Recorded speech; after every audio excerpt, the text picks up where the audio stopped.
So main thing, all of you have to pass whether it is the national exit test or the foreign medical graduate examination in the very first attempt. So నా dream ఏంటి అంటే అదే every time నేను ప్రతి ఒక్కటి మీరు ఎలాగో అక్కడ వెళ్ళిన తర్వాత మళ్ళీ మనకు ఇంట్రొడక్టరీ మీట్ ఉంటుంది. నేను అందరినీ మిమ్మల్ని క్లాస్ రూమ్ లో కలుస్తాను. ఫ్యాకల్టీ ఇంట్రొడ్యూస్ చేసేటప్పుడు ఫస్ట్ ఇయర్ మీకు anatomy classes, biochemistry classes start అయినప్పుడు నేను మళ్ళీ మిమ్మల్ని అక్కడ కలుస్తాను. కానీ దట్ ఈస్ డిఫరెంట్, ఎందుకంటే అక్కడ academically will see me. But ఇక్కడ మీకు మొదలే అర్థం కావాలి అంటే ఒక మైండ్ సెట్ చేసుకొని వెళ్ళండి ప్రతి ఒక్క దగ్గర. ఫర్ ఎగ్జాంపుల్ ఇప్పుడు మీకు శ్రీతేజ ఇంతకుముందు చెప్పాడు కదా, Sriteja was teaching students from second year. You know that. ఎలా అయ్యారు నేషనల్ ఫ్యాకల్టీ? ఉట్టిగా అవరు. సెకండ్ ఇయర్ నుంచి స్టూడెంట్స్ కి, వాళ్ళ గ్రూప్ మేట్స్ కి, బ్యాచ్ మేట్స్ కి అక్కడ టీచ్ చేసేవాళ్ళు. When I went there in Bishkek, నాకు స్టూడెంట్స్ వచ్చి చెప్పారు, సార్ శ్రీతేజ ఉన్నారు ఒక student, he's teaching very well అని. సో అప్పటి నుంచే we were like kept, Khaleel గాని నేను గాని we kept with him. And ఇప్పుడు చూడండి ఆల్మోస్ట్ అరైస్ కి సంబంధించిన 7-8 సెంటర్స్ లలో హీస్ టీచింగ్. అండ్ మనకు ఐహెచ్ఎస్ఎం అన్ని యూనివర్సిటీస్ లలో ఫిజియాలజీ హీస్ టీచింగ్.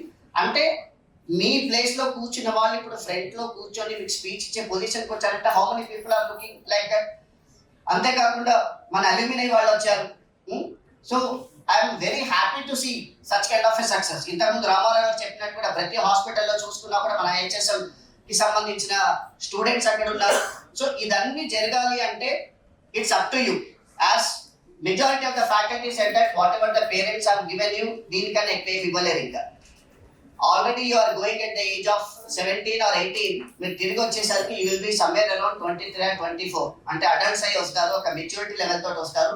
ఆల్మోస్ట్ మీ అడోలసెంట్ ఏజ్ అనేది మీ పేరెంట్స్ మీ నుంచి కోల్పోతున్నారు, ఆ ప్రేమను కూడా కోల్పోతున్నారు. That is a kind of sacrifice what they are doing.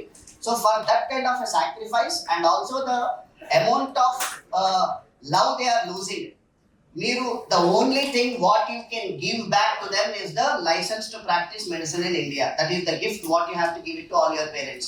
So I'm also telling all the parents on behalf of all the faculty members and also on behalf of Arise or Dr. Tutorials with all of us, that the students are absolutely in the safe hands. Academically మీరు కొంచెం కూడా అసలు దాని గురించి మర్చిపోండి మీరు కంప్లీట్లీగా. So Shri Chaitanya లాంటిది MBBS లో ఉన్నది అంటే అది ఐహెచ్ఎస్.